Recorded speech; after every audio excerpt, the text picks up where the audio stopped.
1999, I was going in for a right ankle replacement. It would be my 20th surgery. I was born with bilateral club feet. We decided on popliteal fossa block, which would numb from my knee down for the postoperative pain management and for the anesthesia. I do these blocks all the time, and for this type of procedure, this is probably the right thing for postoperative pain control. And so she agreed to do it, and we do all of our blocks in the preoperative holding area. So we were set up, fully monitored. She was on her stomach. We were watching everything, her blood pressure, EKG, pulse ox, and all that. I was taken into the pre-holding area where they started to do the block. Within a minute of the injection, I had a grand mal seizure followed by full cardiac arrest. I knew immediately that she had gotten at least a portion of this local anesthetic into her circulation. So I called for help. We flipped her on her back, and there was plenty of help around, and we watched as over the next minute and a half or so, she went into complete cardiac arrest. They tried everything for 15 minutes, the advanced life support, the paddles, everything, and I was still flatlined.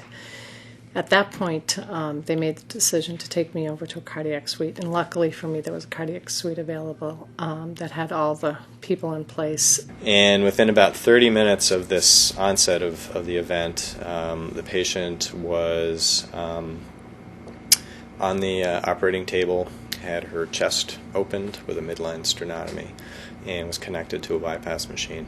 Over about 90 minutes or so, we were able to successfully restore her own circulation, her own hemodynamics, disconnect her from the bypass machine, close her chest, and take her up to the cardiac intensive care unit, intubated, now as a cardiac patient and not as an orthopedic patient.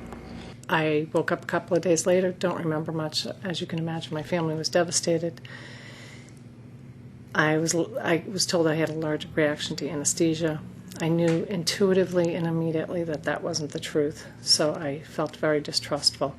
And it wasn't really that I felt as though I'd committed an error, but I certainly had created a complication that was known and was responsible for having initiated that sequence of events.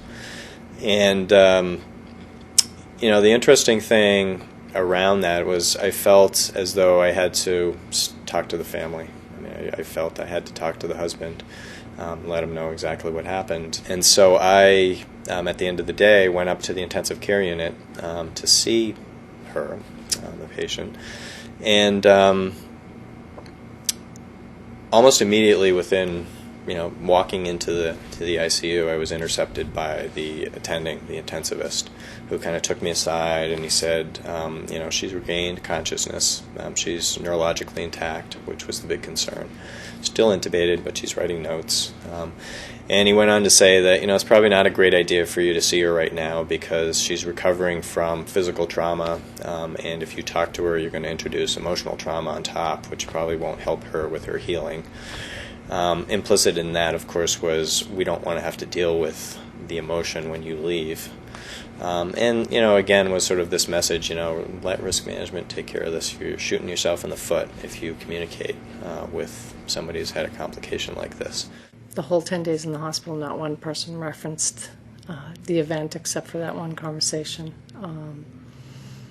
It was a strange experience. So 10 days later, she was discharged. And I hadn't seen her since that event, basically. And so now I was in a position where I felt like every reasonable opportunity to communicate was gone. Finally, just the light went on, and I just realized, well, I have to do the right thing.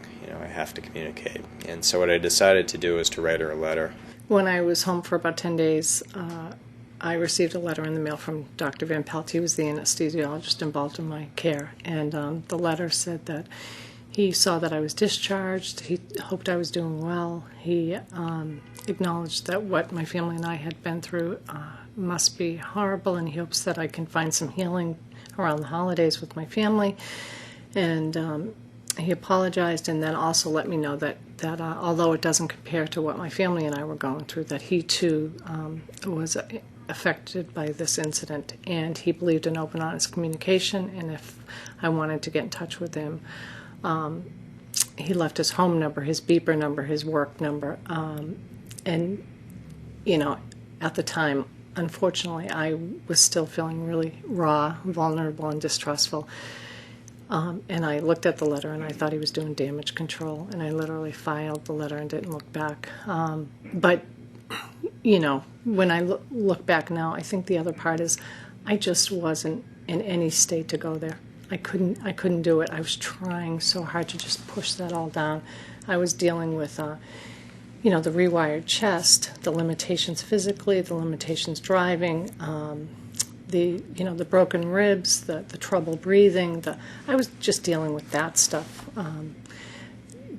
and dealing with my kids' different reactions to this event, and it was all very different and varied. So I think that's what it was. I just couldn't go there yet.